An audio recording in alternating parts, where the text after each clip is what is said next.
भाजपा सबसे जो गलत कर रही है, देश के साथ गलत कर रही है, आने वाला इतिहास इसको कभी माफ। इतना आधुनिक भारत होने के बाद नाथुला के एरिया में, हमारा लद्दाख के एरिया में एक बहुत बड़े भूभाग पर चीन कब्जा किए हुए, और बुजदिली देखिए इस सरकार की। मैं तो सीधे सीधे नाम लेकर कहता हूँ, श्री नरेंद्र मोदी इस देश के प्रधानमंत्री, उनकी हिम्मत नहीं पड़ती कि वो कह दें कि हमारे भूभाग पर उसने कब्जा किया। मैं पूछना चाह रहा हूँ, वो भी समझौता हुआ?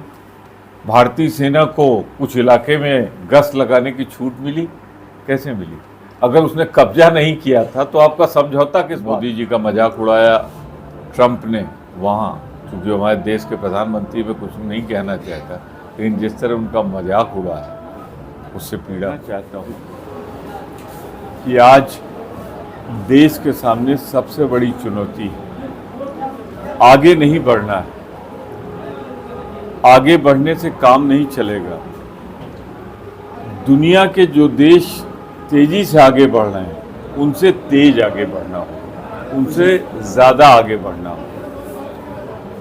मैं ये कह सकता हूं कि धर्म का प्रयोग राजनीति में सत्ता दिला सकता है जी, परंतु जब तक दो चीज़ें इस देश में नहीं होंगी, कृषि में किसान को न्यूनतम समर्थन मूल्य देकर एक बड़ी आबादी को आप कृषि में नहीं लगाएंगे, रुचि नहीं पैदा करेंगे, आप उसे ये नहीं समझाएंगे कि ये लाभप्रद है, तब तक याद रखिए भारत कभी मजबूत नहीं हो सकता। यहाँ बड़े उद्योग बने, ये काम भारत सरकार का सरकारी उद्योग पंडित जवाहरलाल नेहरू ने इसीलिए रखे थे, ये सारे काम वो देखें।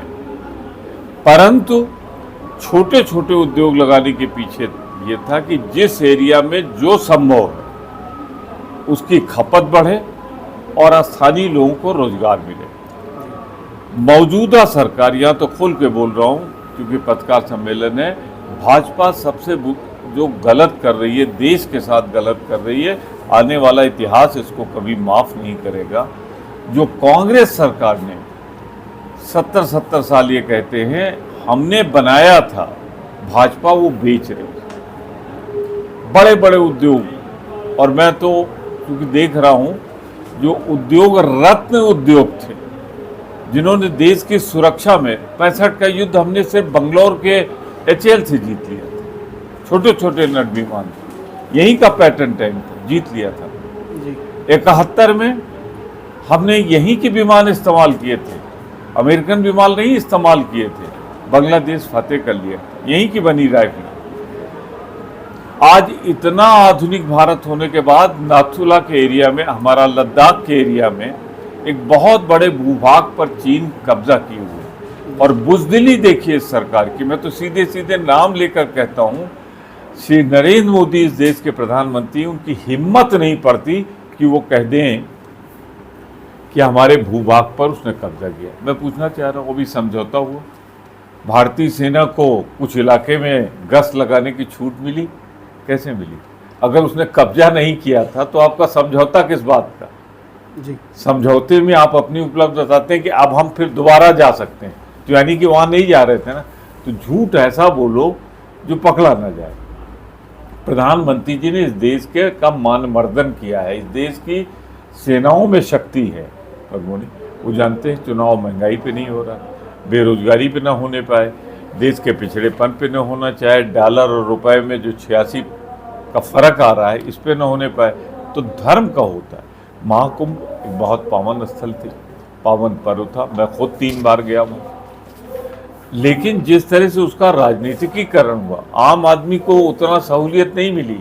VIP लाते रहे, VIP लाते रहे, VIP लाते रहे, और जब VIP आते थे 2-3 घंटे का जाम कर दिया जाता, तो उससे यात्रियों को ज़्यादा कष्ट हुआ। मैं संख्या पर नहीं जाता जी। इतना बड़ा आयोजन हुआ है, लेकिन गांधी परिवार से कोई महाकुंभ स्नान करने नहीं आया। राष्ट्रीय स्वयंसेवक संघ के हिंदू सम्राट, हिंदू धर्म के मानने वाले वो आए, RSS के मुख्य मोहन भागवत जी। मैं फिर कह रहा हूँ आपसे, मुझे सौभाग्य मिला है कि मैं इंदिरा जी के समय में जब वो कुंभ आई गया, मुझे नेहरू जी के समय का मुझे याद नहीं, राजीव जी को लेके कुंभ में गया, राहुल जी को लेके गया, प्रियंका गांधी को तो मैं पिछली अर्ध कुंभ में लेके गया, मैं खुद पूर्णासी के दिन ले गया। लेकिन शर्म आती है मुझे, राजनीति इस कदर हावी है। कभी आप लोगों ने एक सवाल पूछा, मैंने किसी अखबार में 2 लाइन नहीं पढ़ी, सबको निमंत्रित करने तो मुख्यमंत्री और मंत्रीगण गए, लेकिन इस देश के नेता प्रतिपक्ष राहुल गांधी को निमंत्रित करने गए? जो कैबिनेट मंत्री भारत सरकार है, जो एक परंपरागत लोकतंत्र में प्रधानमंत्री के बाद सीधे उसका नाम है, बुलाने गए?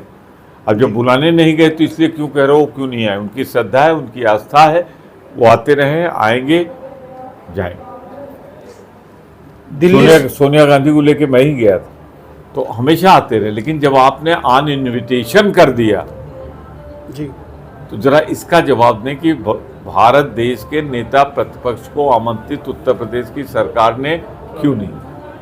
सर, दिल्ली में जिस तरह से पार्टी की क्षतिग्रस्त हुआ है, माने हार हुई है, और सामने 2027 का चुनाव है, इस बारे में पार्टी की आगे क्या तैयारी है? सर, अगर वो दिल्ली चुनाव में जो हाल ही में बीता हुआ है, अगर उसमें आम आदमी पार्टी से अगर मिलके आप लोग चुनाव लड़े होते तो क्या उम्मीद नहीं थी? पार्लियामेंट तो मिलकर लड़े थे जी, क्या हुआ?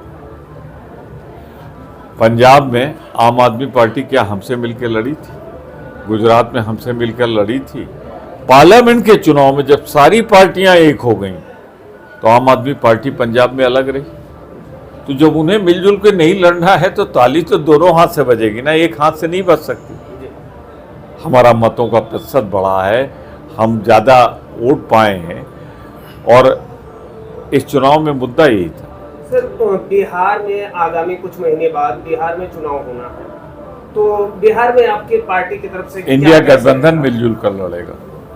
सर, भाजपा जो है ये विदेश नीति को लेकर बड़े बड़े ढिंढोरे पीटती है, इसको लेकर आप क्या कहेंगे?